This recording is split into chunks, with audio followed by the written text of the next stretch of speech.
पिछले कुछ दिनों से चर्चा का विषय है जम्बूरी फेस्टिवल जो है रोहट पाली में आयोजित होने और जा रहा था। जोधपुर और पाली की सीमा पर ये क्षेत्र पड़ता है। तो न्यूज़ पर, सोशल मीडिया पर, हर जगह पर सरकारी कर्मचारी भी यहाँ पर तैनात थे। ये वास्तव में जम्बूरी है क्या? विश्व स्तरीय फेस्टिवल का आयोजन किया जाता है और अपने राजस्थान, अपने भारत देश को 86 वर्ष के बाद में मौका मिला है। कई विभिन्न बड़े महान देश इसके अंदर अपना भाग ले रहे थे।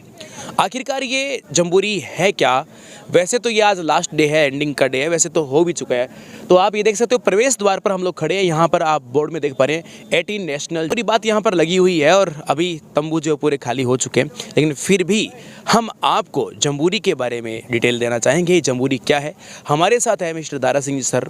तो गुरुदेव आप सबको बताने वाले हैं कि जम्बूरी वास्तव में क्या है और किस तरीके से इसका आयोजन हो रहा है। और दूसरी बात ये कि आर्ट एंड कल्चर में इसका बहुत भारी योगदान है। तो गुरुदेव के माध्यम से जानेंगे आर्ट एंड कल्चर में हमारे देश के लिए और राजस्थान के लिए कैसे ये एक विशेष आयोजन है। तो ये सारी बात बताएंगे दारा सिंह सर। बताइए सर। Thank you. वास्तव में जम्बूरी अपने शॉर्ट में कहें तो कई कला संस्कृति को हम एक मंच पर साथ में देखते हैं। तो ये विभिन्न जो देश हैं एशिया के, यहाँ पर बहुत मतलब ये गर्व का विषय है कि राजस्थान को इसकी मेज़बानी करने का अवसर मिला। लगभग एशिया के 8 कंट्रीज़ जो थे उन्होंने पार्टिसिपेट किया और भारत के कोने कोने से यहाँ पर स्काउट गाइड आए और वास्तव में देखने योग्य ये कार्यक्रम था। अनेक कला संस्कृति हर तरह की चीज़ यहाँ पर देखने को मिली और बहुत बड़ा एक बजट इसके लिए हमारी राज्य सरकार ने पास किया। ये भी बहुत हमारे जो सीएम साहब हैं वो धन्यवाद के पात्र हैं। मैं धन्यवाद देना चाहूँगा। इतना बड़ा आयोजन राजस्थान को मिला और हमें बहुत कुछ यहाँ पर देखने को मिला। हर दिन मतलब आप अगर यहाँ पर 4 से लेकर 10 तारीख तक का आयोजन था ये, तो हर दिन मतलब इतना रोमांच था यहाँ पर। और आने वाले जो हर व्यक्ति जो था उसने मतलब इस जम्बूरी में यहाँ पर आकर उसका भरपूर आनंद भी लिया। तो ये है विभिन्न देशों की अलग अलग कल्चर, अलग अलग संस्कृति को एक सूत्र में पिरोने का कार्य किया इस जम्बूरी ने। और मैं चाहूँगा कि इस प्रकार के आयोजन भविष्य में भी राजस्थान में हो तो हमारे लिए बहुत अच्छा रहेगा। जैसा कि सर ने बताया कि यहाँ विभिन्न क्षेत्र के लोग आए हुए अपनी कला दिखाने के लिए आए हुए थे और वास्तव में ही राजस्थान समाचार पत्र जितनी राजस्थान के थे उसमें फर्स्ट हेडिंग का जो पेज था जम्बूरी पिछले एक वीक से ये चलता जा रहा था। सर यहाँ ऐसा ही बताया जाता है विभिन्न देशों ने भाग लिया था। बिल्कुल। सर कितने वो देश थे उनके बारे में बातचीत करना चाहें तो? 8 कंट्रीज़ थे टोटल जिन्होंने इसमें पार्टिसिपेट किया, जो एशिया के 8 देश थे। इसके अलावा देश के अलावा भी भारत का कोई ऐसा राज्य नहीं था जहाँ से scout guide, rover ranger, teacher scouting के उन्होंने पार्टिसिपेट नहीं किया हो। और हमारे बड़ी बात ये है कि देखो देश का जो हमारे प्रथम नागरिक हमारी माननीय राष्ट्रपति श्रीमती द्रौपदी मुर्मू जो है वो यहाँ पर पधारी, राज्यपाल जी हमारे यहाँ पधारे और हमारे सीएम साहब माननीय अशोक गहलोत जी यहाँ पर पधारे। तो ये बहुत बड़ी उपलब्धि है। और इसके अलावा अनेक जो हमारे स्वयं सेवक जिनको हम कह सकते हैं उन्होंने वॉलंटियर्स के रूप में अनेक स्काउट्स जो थे उन्होंने, टीचर्स ने, गवर्नमेंट टीचर्स ने, सब ने सेवाएँ दी। तो बहुत अच्छा व्यवस्थाएँ थी प्रशासनिक रूप से भी और राजनीतिक रूप से भी। तो ये देखने योग्य कार्यक्रम था और गर्व का विषय ये है कि राजस्थान ने इसकी मेज़बानी की। ये हमारे लिए बहुत गर्व का विषय है कि देश के अनेक स्टेट्स हैं उन्होंने इसमें पार्टिसिपेट किया और हमें ये मौका मिला उनकी सेवा का। तो स्काउटिंग वास्तव में सेवा का ही दूसरा नाम है। जैसा कि सर ने बताया पूरे भारत में 675 से ज़्यादा डिस्ट्रिक्ट्स हैं और इसके अलावा 28 स्टेट्स और 8 यहाँ पर टेरिटरी रीजन, केंद्र शासित प्रदेश, उन सब में राजस्थान को ये जम्बूरी होस्ट करने का मौका मिला है। ये केवल जोधपुर पाली वालों को ही नहीं, पूरे राजस्थान के लिए गौरव की बात है कि राजस्थान को इसमें चुना गया है। सबसे बड़ा राज्य क्षेत्रफल में था, लेकिन आज इस तरह से एक बड़ी फेस्टिवल को भी आयोजित करवा कर और अपने आप में एक अच्छा नाम कायम किया है राजस्थान के लिए, अच्छे गौरव की बात है। दूसरी बात करना चाहेंगे कि ये इससे पहले भी अपने पड़ोसी देश श्रीलंका में भी आज से कई वर्ष पूर्व, लगभग 10 साल पहले आयोजित हो चुका है।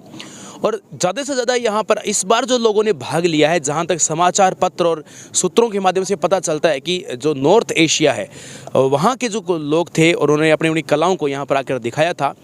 भारत की मैं कुछ कलाओं के बारे में बात करूं तो ईस्ट इंडिया में लगभग यहाँ पर ट्राइबल्स रहती है, जनजातियाँ रहती हैं और जनजातियों के अपने अपने कल्चर होते हैं और कल्चर के हिसाब से उनके डांसेस भी होते हैं। तो वो अपने आप में कहीं ना कहीं पूरे भारत से हटकर है।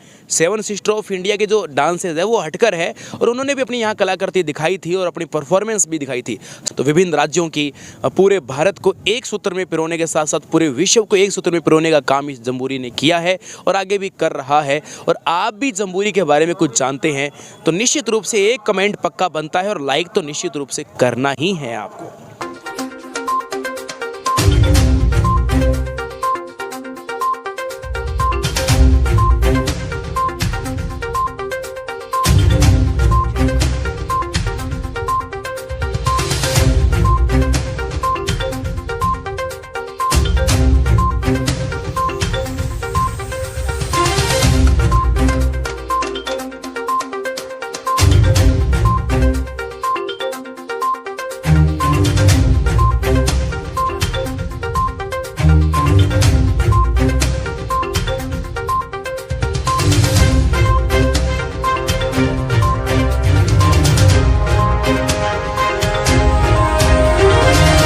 सबसे पहले इंडियन आर्मी, और मैं पहले भी आपको बोलता हूँ आई लव इंडियन आर्मी। तो सबसे पहले आपको यहाँ पर आर्मी कुछ टैंक वगैरह आपको मिलेंगे। इसका नाम द्रोणा है जैसा कि मैं देख पा रहा हूँ। बाकी जो जानकारी है सर यहाँ पर आपको इसके बारे में बताएंगे क्या खास है। सर जय हिंद, सबसे पहले आपका स्वागत है और इसके बारे में आप इन्फॉर्मेशन दीजिए। जय हिंद सर। सर इसका नाम स्टेला टेनम कम्बैट व्हीकल मिसाइल सिस्टम है। इसका रेंज 800 मीटर से लेकर 5 किलोमीटर तक है। मिसाइल का स्पीड 800 मीटर पर सेकेंड है। एवरेज स्पीड 550 मीटर पर सेकेंड है। अगर इसका fuel capacity 520 litre DHPP alpha diesel high pure fuel. इसका क्रूजिंग रेंज 500 किलोमीटर है। अगर एक बार डीजल हम 520 लीटर टॉपअप कर देते हैं तो डिस्टेंस ये 500 किलोमीटर दूरी तय करता है सर। ये पानी में भी तैरता है। रोटेशन 5 से 6 किलोमीटर पर आवर से करता है। 1 घंटा में 5 से 6 किलोमीटर पर आवर से। इसका मैक्सिमम स्पीड नॉर्मल ज़मीन पर 61.5 किलोमीटर प्रति आवर से सर। इसका रेंज 800 मीटर से लेके 5 किलोमीटर है।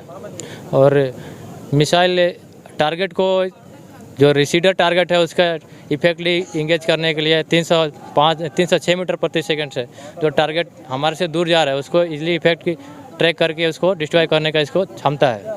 हमारे ऊपर अटैक करने के लिए 417 मीटर पर सेकंड स्पीड से टारगेट आ रही है, उसको इफेक्टली मतलब ट्रैक करके डिस्ट्रॉय करने का इसका काबिलियत है।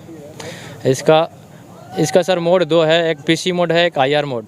PC मोड होता है प्राइमरी मोड और IR मोड सेकेंडरी मोड होता है सर। PC फोटो कंट्रास्ट जो फोटो को देखकर ट्रैक करता है। IR मोड सेकेंडरी मोड जो हम सेलेक्ट करते हैं जब मौसम वेदर ख़राब है, हमें कुछ टारगेट पता नहीं चल रहा, दिखाई नहीं दे रहा, क्लियरिटी नहीं है, तो IR मोड हम सेलेक्ट करते हैं। उसमें सर क्या टारगेट का हिट को पकड़ता है, जो ऐसे ये छोड़ता है तो उसको हिट को पकड़ के ये ट्रैक करता है। बाकी ये सर मोटा यही है इसका। सर जैसा कि मैं क्वेश्चन पूछना चाहूँगा, आपने बताया कि ये जो टैंक है पानी में भी तैर सकता है और रोड पे भी चल सकता है। 51 किलोमीटर की आपने एक एवरेज स्पीड बताई है। 61.5 किलोमीटर पर। जी सर, मैं इस बात को मान रहा हूँ, लेकिन आपने कहा कि ये पानी में तैर सकता है, लेकिन इस मेटल के साथ में पानी में तैरना सर संभव नहीं है, लेकिन कुछ तो वो क्या इसका है? पानी में तैरने के लिए इसके लिए प्रिपरेशन करते हैं सर। हमें जो हमारे पास ये एडिशनल प्लेट है इसको हम ऐड करते हैं, इसमें जोड़ते हैं। प्लेट को हमने इसको ऑपरेट कंडीशन में लाते हैं, इसको पूरा सील करते हैं। जो भी किंग स्टोन बाल है उसको पूरा सील करते हैं, जो भी लेयर है उसको हमने पुट्टी से सील करते हैं। उसके बाद हम पानी में डालते हैं। पानी में इसको ढलान में 20 डिग्री से ज़्यादा नहीं होना चाहिए पानी में उतारते टाइम, और पानी से बाहर निकलते टाइम 15 डिग्री से ज़्यादा नहीं होना चाहिए सर, ताकि हमें देखना होता है, पहले जांचना होता है, तभी हम इसको अंदर डालते हैं और निकालते हैं सर। जी सर, आपने बताया कि जैसे ये टैंक है, लेकिन आम तौर पे बहुत सारे बच्चों का, बहुत सारे लोगों का ऐसा उनका एक इंटरेस्ट भी होता है कि आर्मी की बातें जानने का और आर्मी की बातें समझने का, कि जैसे ऊपरी तौर पर आप इसको देख पा रहे हैं, लेकिन हमारे जो स्टूडेंट्स हैं वो सीधी सी एक बात पूछेंगे, देसी मिजाज के हैं, कि ये सारी आपने बातें बताई, आपने इसकी फीचर्स बताएं, लेकिन इसका ड्राइवर कहाँ बैठता है चलाने वाला, वो सर आप बता पाएंगे? हाँ सर, बता रहा है सर, बता। कॉलेज हमारी तो पूरी हो गई। हाँ, college after 12th rover range रहते हैं। 17 to जी सर। सर इसमें टोटल 3 क्रू आते हैं सर। जी सर। यहाँ पर ये हमारे ड्राइवर बैठते हैं, जो स्पेशल ड्राइवर होते हैं सर, मतलब इसके अंदर ड्राइवर बैठते हैं। अंदर ड्राइवर बैठते हैं। यहाँ पर हमारा कमांडर होते हैं जो हमारे इस पूरा सीवी को कंट्रोल करते हैं, आदेश से वो पास करते हैं। तो सर इसको देखने के लिए लेंस वगैरह लगे होते हैं इसके आगे? ये इसमें से दिखते हैं, जब हम लड़ाई के दौरान में इसमें से दिखता है, और नहीं तो ये हम विंड स्क्रीन मतलब खोलते हैं, ओपन करते हैं इसको। अभी हमने पूरा इसको क्लोज कर दिया है। वहाँ पर ऑपरेटर बैठता है, ऑपरेट करता है, जो मिसाइल को लॉन्च करता है सर। मतलब तीन व्यक्ति इसके अंदर चलाते टाइम चाहिए इसके अंदर। तो और जो साथ में सर एक ट्रक और है आर्मी, उसके बारे में सर क्या कहना है? सर इसके बारे में ज़्यादा नहीं बता सकते, लेकिन वो हमारे जो बैकअप के लिए है सर। अगर हमारे जो ज़रूरत के हिसाब से राशन वगैरह, पानी, जो भी है हमारा फ्यूल ऑयल हमारा मिसाइल का कैरी करता है सर। और अगर हमारे सीवी कहीं फंस गया, चाहे कोई गाड़ी फंस गया, तो उसको निकालने के लिए भी वो हाइड्रोलिक सिस्टम है, वो निकालता है। सर आप इंडियन आर्मी के एक जवान हैं, इंडियन आर्मी के जवान होने के नाते आजकल के युवाओं को क्या मैसेज देना चाहेंगे आप, कि आप कोई बात ऐसी जो आपको लगता है कि समाज में, इस जनता में ऐसी बात युवाओं को छोड़नी चाहिए और फॉलो करना चाहिए, युवाओं के लिए आपके अंतिम शब्दों में क्या मैसेज रहेंगे? सर हमारे तरफ से एक ही मैसेज है युवाओं को कि जहाँ भी रहे अपने देश के लिए प्रति वफादार बन कर रहे और अच्छा काम करे, ईमानदारी से करे। बाकी सर ज़्यादा कुछ नहीं बता सकते, यही सर।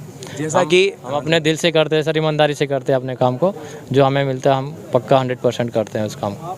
तो जैसा कि एक सैनिक की पुकार है आप सबके लिए कि जहाँ भी रहे ईमानदारी से रहें और देश के लिए वफादारी रहे, तो एक बार इन सैनिकों के लिए जय हिंद बनता है। आप एक बार जय हिंद का कमेंट जरूर करें, और आप सब यह एक कमेंट जरूर करें, भारत माता की जय।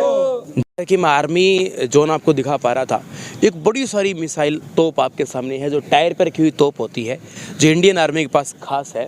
इसके क्या फीचर है इसके बारे में आप देख सकते हैं। इसका ओरिजिन रशिया के अंदर हुआ है। इसकी DT जो है वो 9 है। मैक्स रेंज जो है 27,490 मीटर। ओ वाह, बहुत 27 किलोमीटर आप बड़ा बड़ा कह सकते हैं। एलिवेशन की बात करें -2.5 डिग्री टू 445 डिग्री। तो आप देख सकते हैं कि जो जितनी भी इसकी विशेषताएं, सारी विशेषताओं को यहाँ पर इसमें बताया गया है। तो बड़ी गजब की अपने आप में बात है। यहाँ से आप देख सकते हैं, दूसरी तरफ आपको 1 बाय 1 आप आगे बढ़ते जाओगे तो यहाँ पर भी आपको कुछ पार्ट रखे हुए हैं। इसके बारे में हम जानते नहीं, लेकिन फिर भी आप देख सकते हैं। आप जानते तो जरूर इसके बारे में कमेंट करके बताएं। दूसरी तरफ फिर आपको यहाँ पर जानकारी मिलेगी कि ये क्या है। आपके सामने सेम वैसा ही है जैसा कि पीछे आपने देखा, वैसी जानकारी आपको यहाँ पर सेम मिलती जा रही है।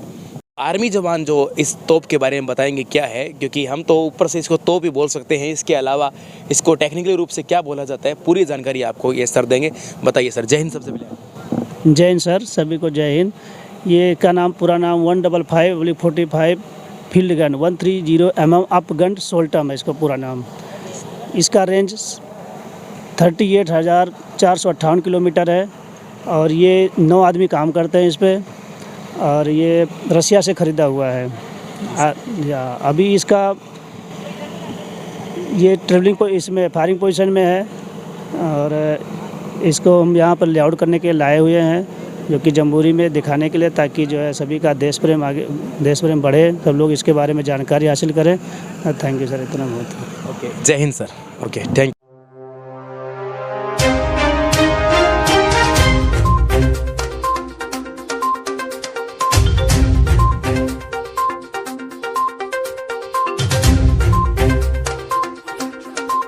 जम्बूरी उत्सव को हमने देखा, परफॉर्मेंस कई प्रकार की हमने देखी, कई अलग अलग क्षेत्र से अलग अलग कलाकार यहाँ पर आए हुए थे, बहुत ही अच्छा लगा। अब यहाँ से हम निकल रहे हैं, जा रहे हैं इस मैदान से। तो सर कैसा फील कर रहे हो, आपने क्या यहाँ पर अनुभव किया, अपने जीवन में क्या यहाँ पर खास देखा आपने? 2 शब्द विद्यार्थियों को बताएं सर। बहुत ही शानदार, अद्भुत कार्यक्रम है वास्तव में। मतलब आप देख सकते हैं किस प्रकार से अलग अलग राज्यों से आए हुए जो स्काउट हैं, गाइड हैं, रोवर है, रेंजर हैं, वो अपनी कल्चर को बड़ी बेहतरीन तरीके से यहाँ पर प्रस्तुत करते हैं। और एक तरह से स्काउटिंग अपने कह सकते हैं कि एक मिनी आर्मी ट्रेनिंग है यहाँ पर। किस प्रकार, मतलब अपने टेंट देख सकते हो आप चारों तरफ, लगभग ये बहुत बड़ा एरिया है जिसमें आप चारों तरफ देखिए कितने टेंट्स लगे हुए हैं। तो ये आर्मी की मिनी ट्रेनिंग है, जिसके अंदर बच्चों को अभाव में किस प्रकार से आप रह सकते हो वो सिखाया जाता है। और जैसे NCC है, स्काउटिंग है, ये स्टूडेंट लाइफ को में बहुत कुछ सिखाते हैं कि हाउ कैन यू सर्वाइव। मतलब बिना सुविधाओं के आप विदाउट फैसिलिटीज़ किस प्रकार सरवाइव कर सकते हैं। तो ये वैसे भी स्काउटिंग बच्चों के लिए मतलब बहुत ज़्यादा ज़रूरी है ये। और मैं तो कहता हूँ कि हर स्कूल के अंदर हर स्टूडेंट्स के लिए ये एक तरह से कंपलसरी हो तो और ज़्यादा बेटर इसके रिज़ल्ट देखने को हमें मिलेंगे। और यहाँ का आयोजन देखकर वैसे जाने का मन नहीं कर रहा है, पर क्या करें, समय का थोड़ा अभाव है तो इसलिए निकलना पड़ रहा है, वरना मन तो कर रहा है यहीं रहें और आनंद लें इस जम्बूरी का। Thank you. हमारी यात्रा गुरुदेव के साथ और भी शानदार बनी और बेहतरीन बनी, और सर का भी हमारे साथ इस तरह साथ आने के लिए बहुत बहुत धन्यवाद, इस तरह सपोर्ट करने के लिए। और जय हिंद, जय भारत।